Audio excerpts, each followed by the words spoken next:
Hello, I am Ali Paknezhad at Mekik Art Gallery and Bookstore. I have the pleasure to host Professor Charles Taylor, and on this occasion to discuss the upcoming edition, Persian edition of A Secular Age on the 10th anniversary of its original publication. Professor Taylor, thank you very much for accepting our Well, thank invitation. you. I'm very pleased. You don't need much of a introduction. Let me just go briefly through some of your achievements. You have been a professor at McGill University, emeritus professor at McGill University. You have been best known for your contribution to political philosophy, philosophy of social science, and history of philosophy, among others. And you have also been a recipient of several prestigious awards, including a Kyoto Award, Templeton Award, John W. Kluge Award, and several others. And in words of Professor Charles Jean Grondin at the Université de Montréal, you're one of the greatest hermeneutic philosophers of our time. So, thank you so much for being here. Secularity has been the subject of multiplicities of circles in terms of discourse among political philosophers, social scientists, among the political activists, even in religious circles. And somehow it has gained such varieties of construals that some of them has become mutually exclusive in minds of people. In some countries, actually, it has acquired such an accusing tone that sometimes can be likened to that of Spinozism in the 17th century, of which Lessing was not immune. Just before we delving more into my specific questions, will you please give us an overview of what the Secular Age project was that you were pursuing? Well, I wanted to separate out different senses of the secular. So I took three and I said, let's look at them because you say very different things depending on what you're talking about. In one case, we talk about a secular society. We mean that roughly religion and politics are not totally intermingled, that the state, for instance, is neutral, right? A neutral state, separation of church and state. That would be a secular state, society. Or a secular society can be one in which religion, faith, practice declines. That's another sense. But I wanted to introduce a third sense, which is not much discussed, which is secular society is one in which the whole issue of whether I have a faith commitment or not, whether I believe or not, is posed in a very different way from the way it was in the past. In the past in Europe, we had societies that were obligatorily of one confession, right? It had to be Catholic in France, you had to be Protestant in Germany, and so on. And we're now living in societies in which there is an immense variety of spiritual and anti-spiritual and religious and non-religious positions.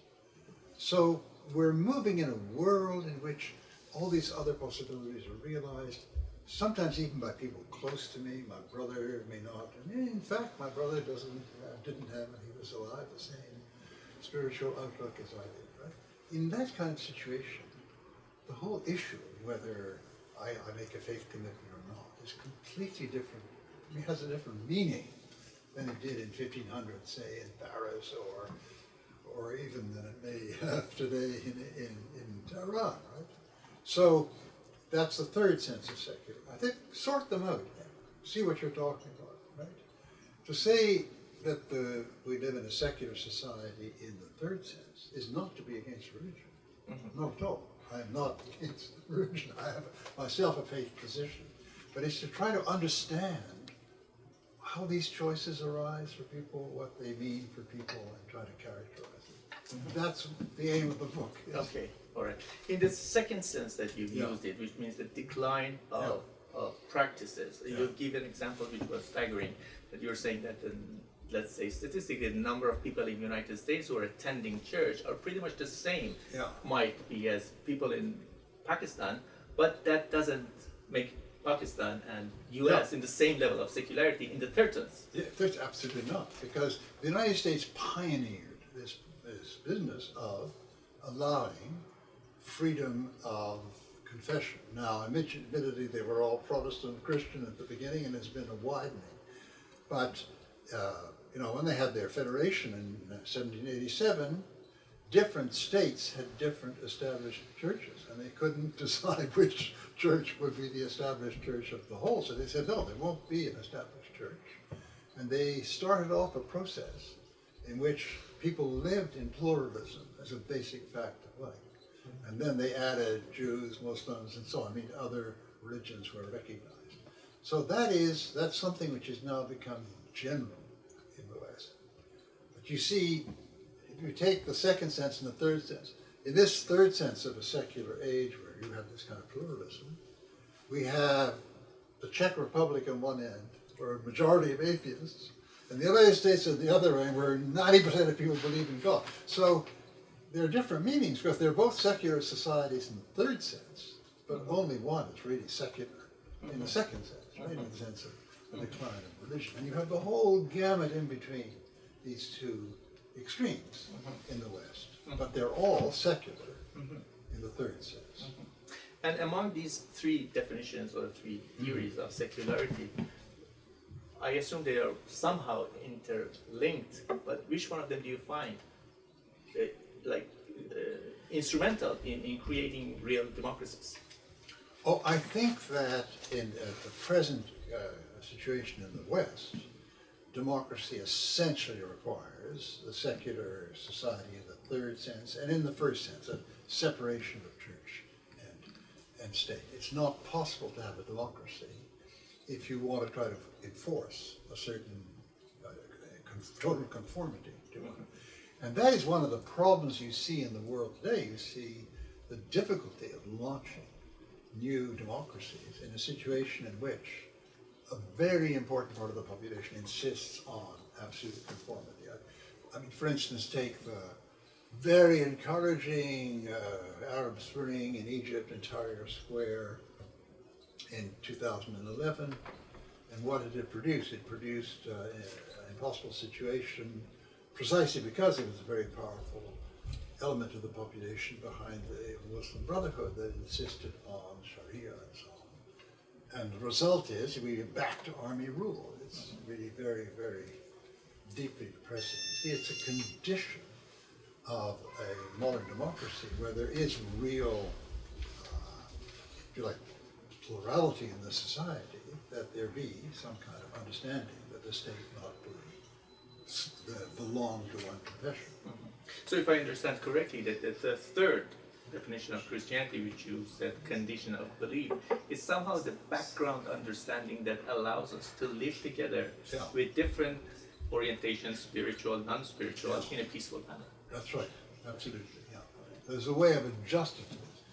For instance, the Christian faith that I feel very deeply drawn to, this is my Christian faith, would be violated if I were to propose that people who are Muslim not be allowed to practice, or indeed, in this society we have movements now that don't want to allow women wearing the hijab to take certain jobs, and I fight against that with all the power at my disposal. Not very much, but I fight against that absolutely, and I fight against that as a Christian because I think this is a way of behaving towards other human beings which is absolutely unacceptable standpoint of how I understand the will of God. Just wanted to hear your reaction. I was listening to one of Professor Peter Berger speaking about your book, and he was saying that he almost agrees with most of the things you have said in the book. The only thing he disagrees with is the title of the book. We are not living in a secular age. Yeah. So in what sense do you think he is referring to secular age? Oh no, I think it's just, this is a purely verbal thing. You see, I think that his original writings about secularism and the rise of the secular age were in the second sense, that is the sense of decline of practice, of religion and practice. And of course, if you want to look at the whole world as against the Czech Republic or certain parts of Europe, if you want to look at the whole world, it's just not true that there is this decline. So in the secular sense, the world is not, in the second sense, the world is not secular. So it's really a matter of a misunderstanding about my three senses. I understand. Otherwise, because I think he said, I read something else by him saying, well, I would say it was a pluralist world.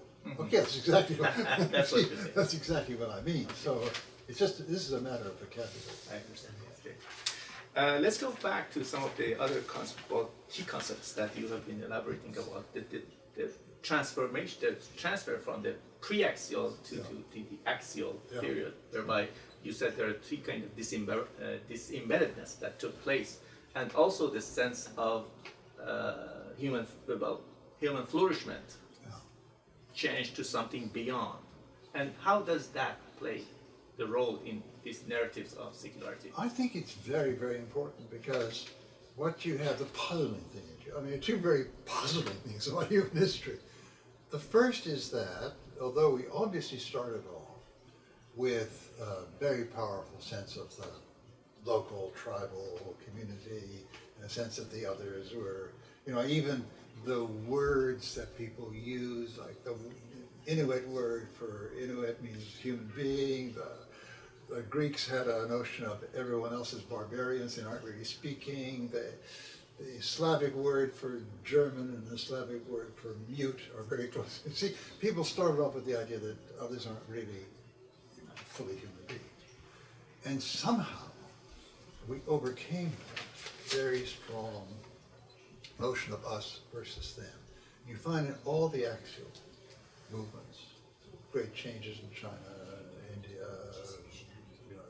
the Jewish prophets, Greek philosophy, you find a universalism arising about human beings as such. That's one thing. And the other thing is that the notions of the good go beyond simply, I mean, they may include, but they go beyond simply prosperity, not doing away with famine, doing away with want, and so on. They have some aspiration to something higher. And what's puzzling is that this arises, and what's puzzling along with that is that it arises in different forms, which are not absolutely the same or compatible. Confucianism is not the same as what arises in the Indus and Ganges Valley. It's not the same as the Old Testament prophets and so on. And the second thing puzzling is that it has become, these great axial goals or ideals had become accepted at the level of what we expect from our society. So, I mean, for example, almost everybody believes in human rights.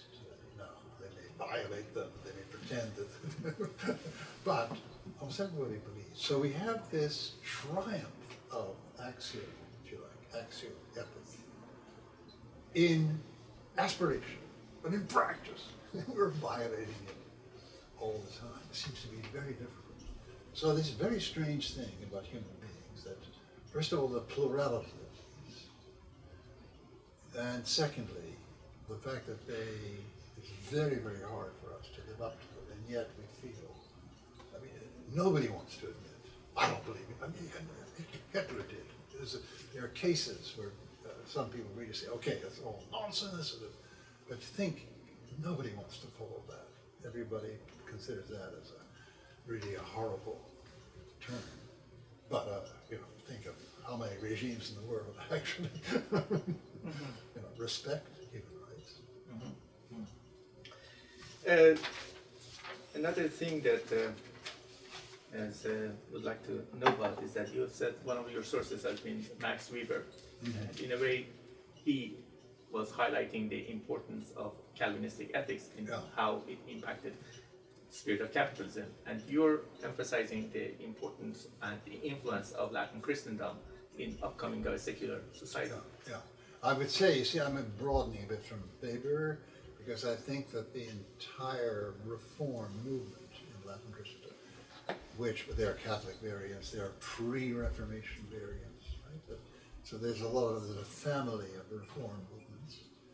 What they demand is precisely the overcoming of this gap between, if you like, what we're theoretically supposed to be doing in practice, right?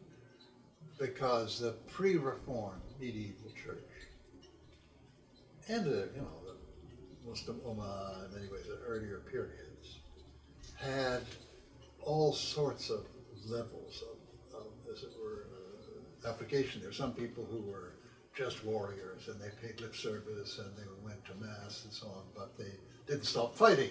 The church said, what are you doing? You keep fighting, let's declare the peace of God. And they had the greatest difficulty. You know, you shouldn't be fighting on Sunday. This is the kind at least don't fight or don't fight on the great feasts of the church.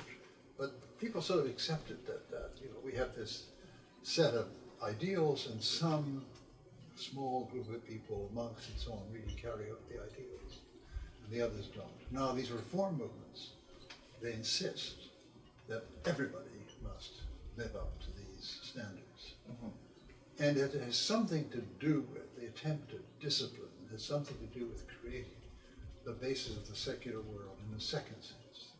That is, the sense that human beings, through the disciplines they acquired, they became capable of having anyway a sense, which we have today, that we have our fate in our own hands. Now, we're making such a terrible hash of it, right, with global warming and so on, and the incredible stupidity of people like Trump who are going to Texas and saying, I'm helping you here, when these terrible storms arise because of our refusal to face global warming. But we have this sense which our previous ancestors didn't have, that we can do it, we can control our lives, we can remake the environment. See? I think that the drive of reform in Christendom helped to produce that. Well, that brings me to my next question, and you have talked about something that you coined it with the term subtraction stories. Mm-hmm. And if I understand it rightly, it goes as such that as the rationality and scientific view come forward, it somehow pushed irrationality and religious ideas in. It allowed perennial human potentialities to flourish. What's wrong with this view? Why can't we say science came, put religious aside, and here we are? I mean, that's so terribly anachronistic, because it assumes that people back, let's say, 1500 in Europe, had really the same psychology as we have, but they had this extra belief that there's God there that's going to punish you. So they didn't do certain things. And then they woke up and saw that that wasn't true, and they just stepped forward. Whereas, in fact, there's been this is the thing interesting about human beings, that they can change their whole understanding of themselves and therefore change themselves. So the very creation of the modern sense of self is something that just didn't exist in the self, which is grounded in a very strong sense of discipline and so on, which can do things and change itself. All that is something which we find developing over history. So the people today who have trouble believing in faith of any kind are very different from the people back then. Now, it's the idea that we were always the same, but we had just this extra, very stupid belief which was stopping us from doing certain things. Then we dropped the belief because of science or whatever. That's what I call a subtraction story. We're the same kind of people, but we just rip out one of the things that was stopping people from being what they wanted to be. Okay, but you're against. You're not the same people because of the potentialities of language. He has created certain potentialities. That's right. I mean, if you look at the kind of mindset, I mean, you go far enough back, you look at the mindset of societies, you know, in which you have a very strong sense of magic, for instance. It's just utterly different from the kind of human beings we've become today. Though sometimes we have a vague sense, I can sort of see what's going on there. What goes on in that kind of fear of the magical world, but we just can't, we can't become that kind of being. I mean, for instance, do we go to films to be terrified by witches and so on? In the 1500s, you go to a film, see witches. I mean, heavens, are you mad? Now, because we get a frisson, we get a nice frisson because we have this invulnerable sense of what we are. We're a very different kind of human being. Something else that I would like you to speak a little bit about, coming from, understanding history. It seems to me that in your narrative, it's important to understand the phenomenology of God, how people understood God, and that directly impacted their way of living. And coming from a faith Christianity, going through deism and to exclusive humanism, which is a kind of relationship of man to God. Yeah, that's right. That's right. Yeah, different. So different possibilities arise for people. Something becomes something you can, consider. Maybe I should be that. Maybe I should believe that. Because we become different kinds of people. That's the strange thing about human beings, how we understand ourselves, which is not simply what we've developed in our own minds, because we get most of it from our society, but how we understand ourselves makes us the kind of people that we are. And very big changes in self-understanding over history make us very different kinds of people. So that's why I think subtraction story is just ridiculous. It doesn't understand what human beings are like, and it imagines. You can't understand history, in other words. I mean, if you read earlier the Roman Republic and so on, you think that they're like us. Then they become very puzzling. You can't understand them. Something else that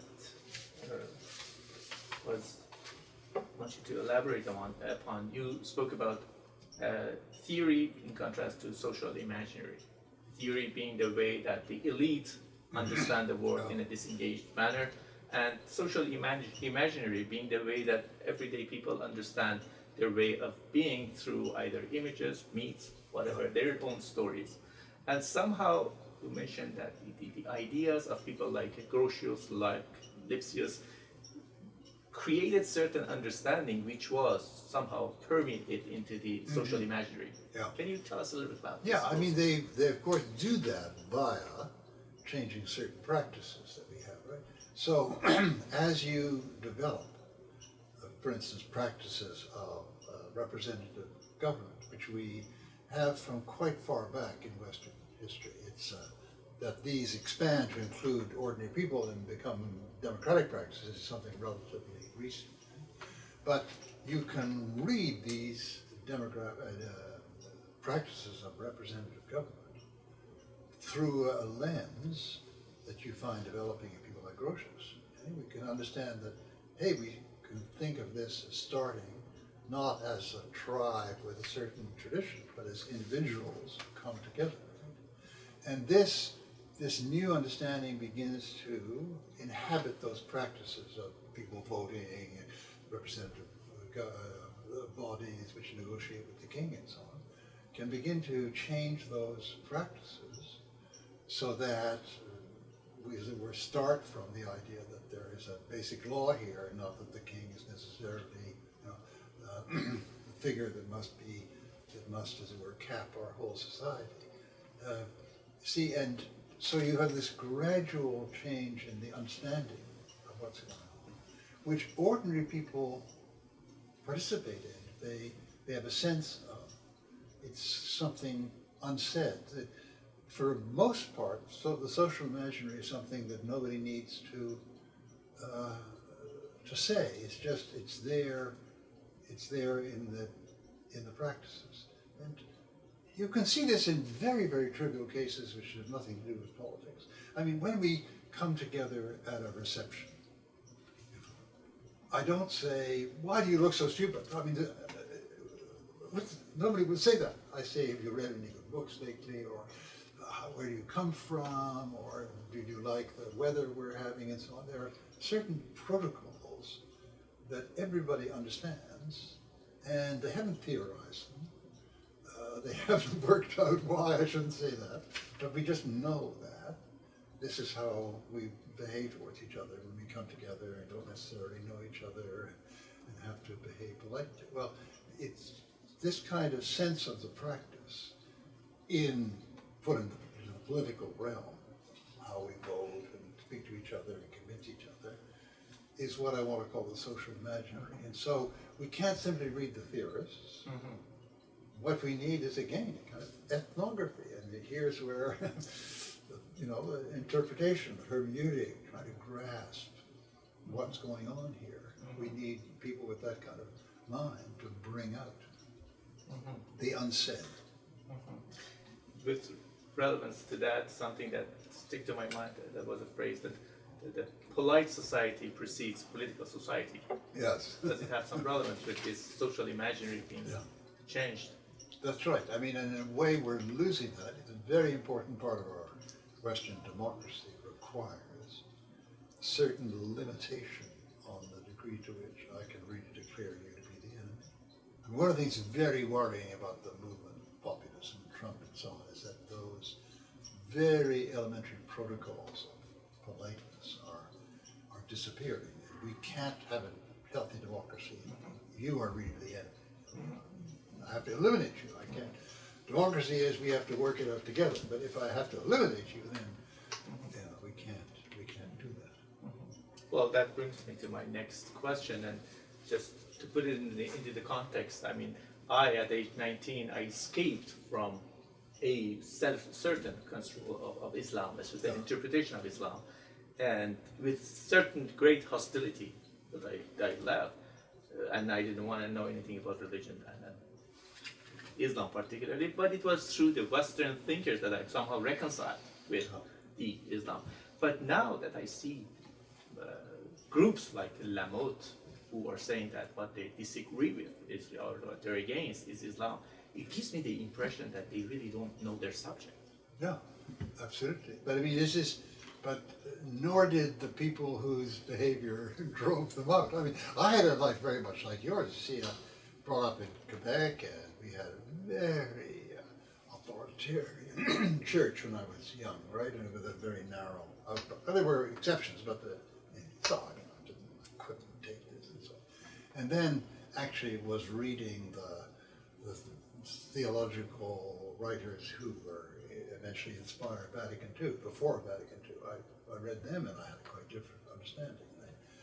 But you see, the people that are now in Quebec, not like me, but have rejected it and don't want to, well, they've been well taught by some of those very narrow clerical thinkers who made such a caricature of the Christian faith that, of course, they couldn't be accepted. What I would say to that is, as you say, well, why don't you look and see what it's really all about? But if you just take that as the correct interpretation, then obviously.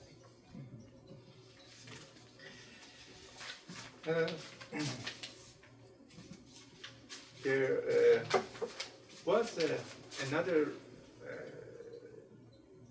ideal type societies that you mentioned, the Ancien Regime, the age of mobilization, and the age of authenticity. And the Ancien Regime was the one which was basically hierarchical, enchanted, the identity was somehow porous. We didn't have the chance to discuss about the porous and the offered identities. Whereas in the age of mobilization, the identity, or saying that it was like pushed by certain institutions, certain national identities and things of that nature. And the age of authenticity, if I could summarize it, it would be pretty much Frank Sinatra's "I did it my way." Well, that's part of it, yeah. And I would like to know, you mentioned also three like religious dispensations: the Paleo, Durkheimian, the New Durkheimian, and Post-Durkheimian. Would you just tell us a little bit more about that? Yes, well, I mean, the original Ancien Regime is the idea that the structure of the society is not something we decide. It's there, and as a matter of fact, I mean, the whole point of a monarch, in the case of the French monarchy, is that because of the monarch, there's a society. It's because we're all under a monarch. There's a society, right? The second one is one where we recognize, and this is part of the modern social imaginary, that we only have states because people have been mobilized to agree that, yeah, what we're all Frenchmen, let's say, what Frenchmen are people who agree on the rights of man, etc., right? Or we're all Canadians and we agree on, etc. It's a matter of mobilizing, getting people to accept a certain identity, reminding them that what we're about is this, that, or the other, right? And the state is seen as being grounded on people coming to agreement on that. Now, the place of religion in that is very, very different. It's not the religion of a hierarchical structure of the sacred, which no one can touch. It's the religion of we all have the conviction, see. The U.S. is one of the pioneers in this. The conviction they have is that God created men equal and endowed them with certain inalienable rights. It's that which then, in the age of authenticity, the sense of our being unanimous in our religious conviction disappears, or is no longer essential, or is indeed dangerous, right? So now we agree on something else. We are, what the basis of the state is some coming together, mobilization, on something else than the ultimately spiritually important ways to go for human beings. It becomes a holding area in which we can meet and exchange and work together. It's a quite different formula to what a society is. And does that represent more or less the three religious dispensations that you refer to? Yes, yeah. Talyor, Neo, and the Post.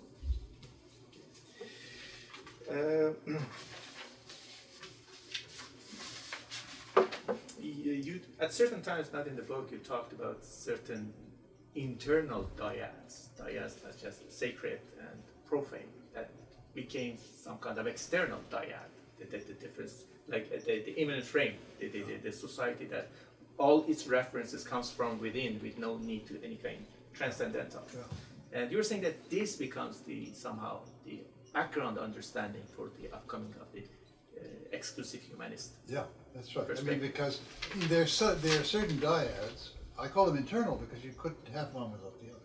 You can't have left without right, you can't have up without down. What do we say? Let's only have up, right? That doesn't make sense. And the original understanding in Christendom of secular and spiritual, or secular and sacred, was that kind of internal. The idea was that, yeah, we all were related to God, and it's really in Christianity, it's a time notion, right? Eternity. And then, but we're also all in the secular, in the secular, let me say in Latin, right? Which means a time, and we all have to work things out, right? But these are, you can't have one without the other any more than you can have up without down or left without right. So the big change in the use of the word secular in the last 5 centuries has been turning this into what I would call external dyad, where you can have one without the other. And that's another way of seeing the way in which this concept has become very, very, very different. And that was pretty much the same kind of assumption that allowed something like atheism to be a possibility. Yeah, that's right. With regards to this concept of exclusive humanism, I was listening as you were there yourself to Dr. Abbey, who was saying that Quebec is one of the most religious provinces in Canada, and she was referring to the fact that there are like 88% of the people, they have some kind of orientation towards a religion, and they're basically below than 2% that they all could be recognized as exclusive humanists. But my question is that, isn't that we are using the exclusive humanist, the referring to just everything within this world, nothing extra, that from 8 to 6, whatever I do, whether I'm a laboratory scientist, regardless of my religious orientations, I am basically exclusively humanist. And I have another mode of consciousness, could be after 6 and weekends, that could have some kind of religious reference to transcendental, which means that we are living this dual mode of consciousness. Mm-hmm. Yes, I mean, that everyone's living that in the sense that if you know, in your business and you're doing something in the laboratory, you aren't going to introduce any theological considerations. But I think that there's a problem with what Ruth is saying, in that, because what she's talking about is self-identification. Now, a very high percentage of Quebecers identify, say, are you Catholic or atheist, or they would say Catholic, but it's rather like Scandinavia too. They would say all Lutheran, but it really, their whole outlook is untouched by that. It's very important as a matter of identity that they come from this history. And but it is not something which is vitally important for them. So you get in Quebec when we had the charter of laïcité, I'm not sure. Okay, Yes. you see what happens is that the same people that are being so laïc and they want to stop Muslims from wearing headscarves and so on, they when you say, okay, let's be really laïc, let's take the crucifix out of the National Assembly. Oh, that's part of our history. C'est le patrimoine. C'est pas la religion, c'est le patrimoine. So I think Ruth was allowing herself to be a little bit fooled by this. But I don't blame her. This is a very difficult area. We don't have the right language. I mean, religious sociology is just groping for language which can cope with these very strange intermediary phenomena. That in a certain sense, as far as what matters in their lives, is their life after death, or all these things, they are just like exclusive humanists. But they have this sense that we have this historical identity and we don't want to. Another example, when it was a question of Turkey joining the European Union, there was a very secular Dutch politician who said, "Oh, it's terrible. No, I mean, it's as though we'd lost the siege of Vienna." You know, the siege of Vienna, 1683, when the Ottomans almost, the Turks are coming. It's not, you know, I said, they were coming no longer as janissaries, but as janitors. But you get that reaction among people who think of themselves as very, very secular. So there is a very complex psychology going on here, which I didn't really get it well sorted out in my book either. I don't think anybody's quite sorted it out, and it's different in different societies. I am somehow jumping from one subject to another one, and I appreciate your flexibility. There is something else that you brought up, that was to understand our present predicaments. We have to have a narrative of where we came from. Yeah. Somehow our past is within our present, and we have to explain in a form of a narrative. Why the importance of a narrative? Well, because we are, I mean, for instance, we're formed by what we react against too. That's not, I want to change something against it. And we therefore are going to change our understanding of ourselves by changing our understanding of what we're reacting against. Okay, now you and I have just been talking about this. We both reacted against the kind of religious understanding that was dominant in our societies when we were younger, right? And, all right, now you could have a totally just not want to visit it again, so have a kind of blurred sense of all this awful stuff that you're getting away from. But as soon as you begin to try to understand what it was all about, then the nuances in it come up. And then, well, you get like, perhaps you and me, well, maybe some of this is worth thinking about. So you begin to change because you're understanding in a different way what you reacted against, which is central to your identity. Right? I'm not that. And then if you change your understanding of that, then you have to make more nuanced decisions about your identity. So whether you like it or not, your understanding of yourself is bound up with the past, with what you valued in it, what you disvalued in it. Same thing. If you begin to understand it better, you're not the same. We're human beings are temporal beings. You mentioned that the narrative that you're explaining is a narrative of Western secular societies, Europe, North America.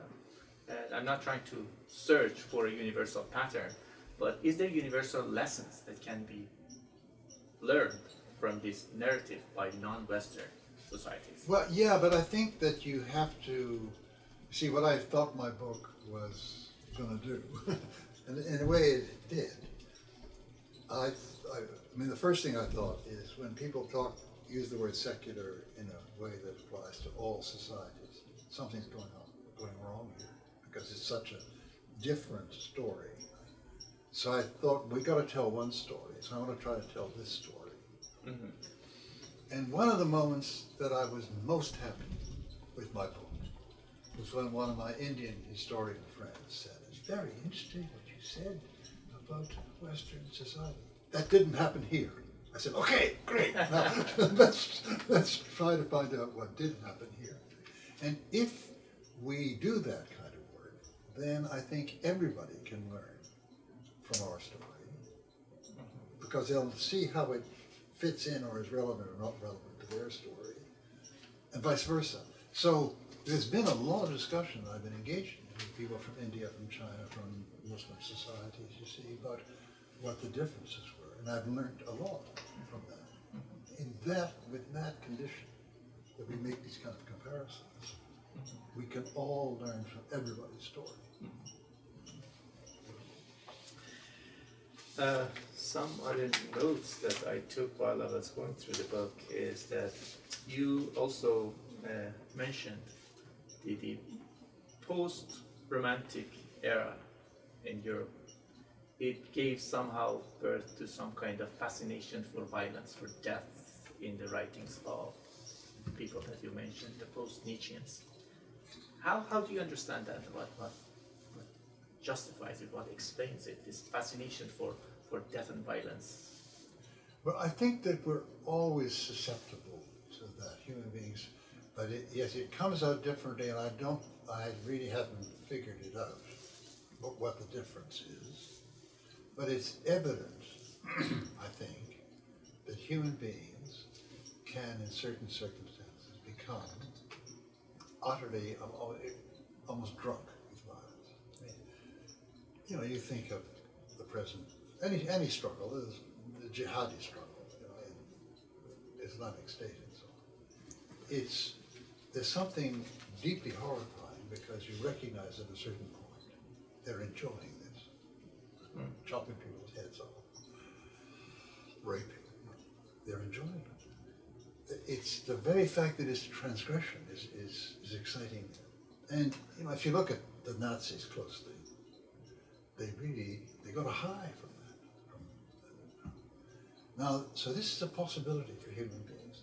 I think Dostoevsky, of all the great modern writers, understood this better than anyone. We have that potentiality. We have also the potentiality for sainthood to become great. So there is something, and I don't fully understand this, but it seems to me clearly the case. You have to sense that possibility in human beings. The next expression that you use that I pretty like it, what you said, the battle of narratives. Yeah. And that's basically what can better explains our predicaments. I mean, these are the battles of different narratives within civilizations that can better explain us, rather than the infamous expression of the clash of civilizations. That's right. Yeah, I mean, what's happening today is that how we relate to each other as civilizations becomes a major issue within each civilization. So we are having a huge fight about whether we be really what we are. We have to be against Islam, right? We're having a huge fight about that. And within Islam, there's a huge fight going on whether it had to be against us in order to be really Muslims. Mm-hmm. And the real battles, including the very violent ones, are going on within these civilizations. Mm-hmm. So the issue of how we exist, and that's inevitable. We're forced to confront each other. We're in a small world. So the issue of how we relate to each other becomes the number one issue. And then some people come along and say, to be really Muslim, you have to attack the, to be really Christian, you have to see. And then others are saying, no, on the contrary. So we have this really big struggle. It's a struggle within civilizations about how they relate. And that brings us to that third definition of secularity that can be even instrumental in bringing a peaceful Islamic society by allowing different voices being able to communicate. Yeah. And one of the things that strikes an outsider is how certain kinds of Islam are trying to simplify, wipe out Sufism, or wipe out Shiism in the case of the Saudis, right? wipe out all these different variants. Whereas what has been immensely spiritually rich in Islam is precisely this great variety of different ways of, and the same in Christianity. There's been a variety of spiritualities which have been one of the great sources of renewal. So that's one of the really most powerful sort of dividing points, whether you understand these great civilizational religions in a simple, one-track way, and you want to actually do away with all the others, or not. To overcome really this double hostility. On the one hand, the hostility of religious views towards secular ideas, and the hostility of secularities, of anything that has some relevance with religious discourse. Exactly. I'm going to say it in a very humorous way. At certain times, I somehow associated with Augustine in being some kind of Manichaean, looking at the world in really black and white. And my next question comes to that. At certain times, I thought philosophy was about questioning what we already know. And my understanding was that religion was about having faith in something that we don't know. And to bring these two perspectives, one, the primacy of doubt versus primacy of faith, how can these two be reconciled if we look at the world in this dichotomy way? I can't see the problem. I mean, because, why can't I see the problem? Well, because, faith. So it's a faith. I have a faith that there's a path I could go on, transformative path, which would lift me to a much, I'd be more open, more loving, more creative, more. But I don't know how this path is going to go. If I did, I wouldn't be on a path. Right? I mean, in other words, having faith, by definition, you don't know where it's ultimately going to lead. And so, if you've got to live your uncertainty as well as your certainty. You've got to live your unknowing as well as your knowing. And if you don't live your unknowing, then you aren't going to move. You're going to be stuck in this same position.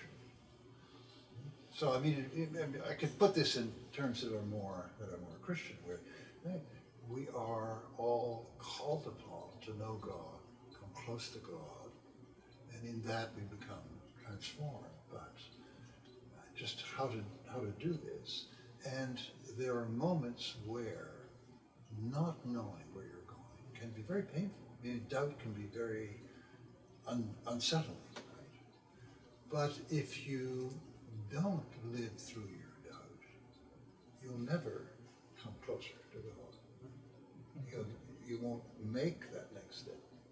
You have to, if you say, oh, I don't want to think about that, I don't want to question that, I'm sticking to this, then you remain stuck to this, and stuck to this, you get stuck to an early phase where you can't go further. Mm-hmm. So all these terrible jihadis or the corresponding people in Christendom, they could only be led beyond this if they could live with their doubt, their uncertainty, their sense of incompletion. And if you live that in prayer, then you can move beyond it. So I don't see faith and doubt as opposites, or they're intimately interwoven. You also mentioned something about the future of religion, and you contrasted the views of people that you spoke about, like Steve Bruce, if I'm not mistaken, who was saying that the religious type of thinking, although some kind of irrationality continues, but these are on the decaying mode. And your view that you're saying that religion is basically some kind of response to our quest to transcendence. Yeah, that's right. That's right. We found ourselves, we have faith in a certain direction.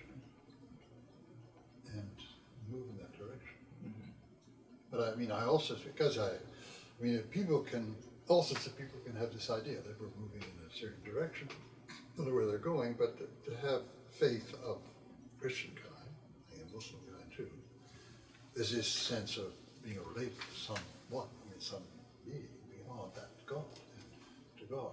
So it's seen as a dialogical, in a dialogical framework.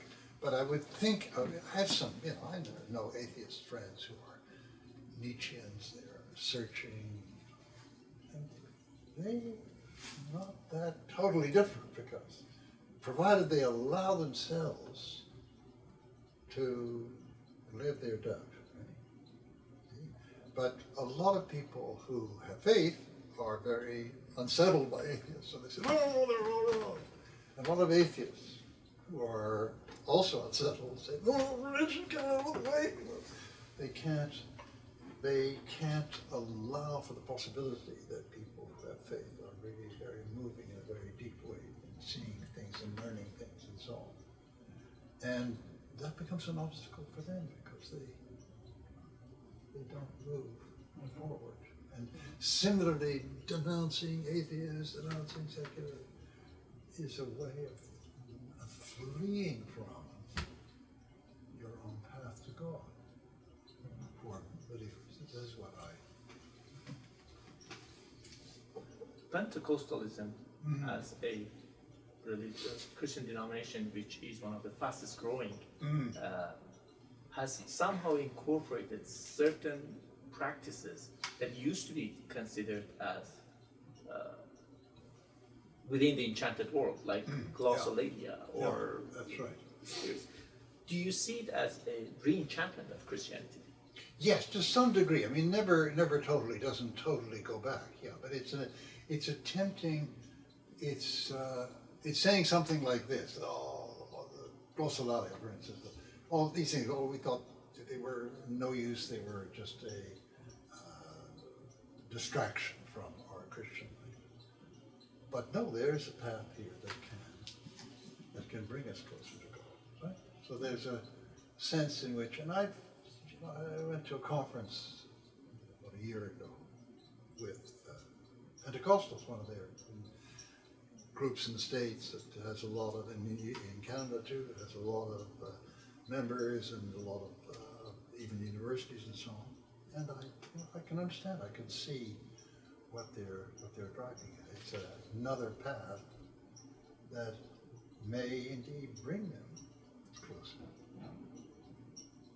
And at the end, would you tell us a little bit about your philosophical trajectory, people that influenced your thought, and the sources you talked about, the 4 different sources that has somehow shaped your thoughts? Well, yeah, I started off doing philosophy because, although I was studying something else, I was also taking philosophy courses, and I found it was a very narrow, positivistic orientation, and I thought, it's terrible. Must be something else to, some other way of doing philosophy.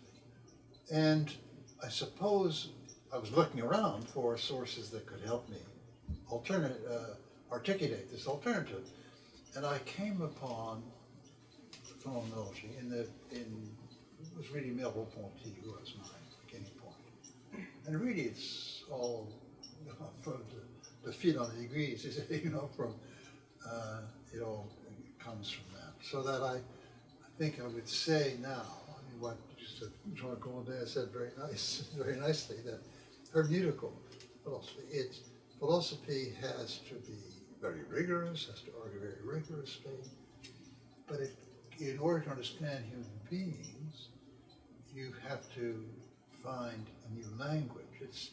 The paradigm for this is ethnographer. If I arrive in New Guinea or somewhere like that, and it's a tribe, and I have to learn the language, and I have to come to understand all their practices. I have to find a vocabulary that I didn't have at all back in Montreal.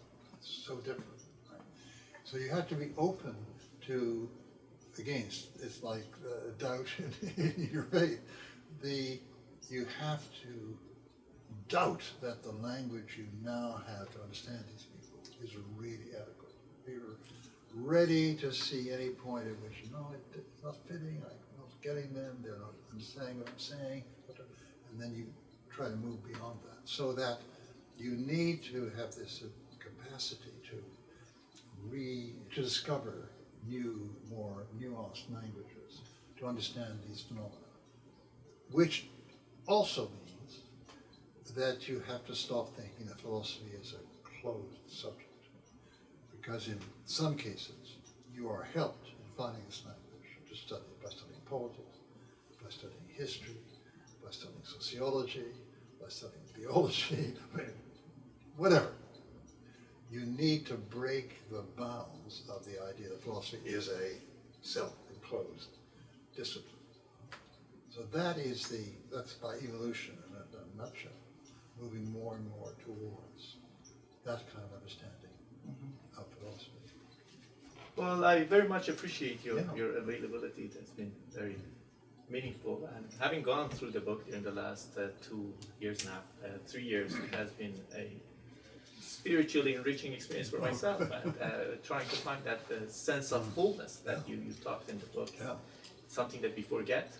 And just connecting to that sense of fullness is something that was very meaningful. So thank you very much for being available. Good.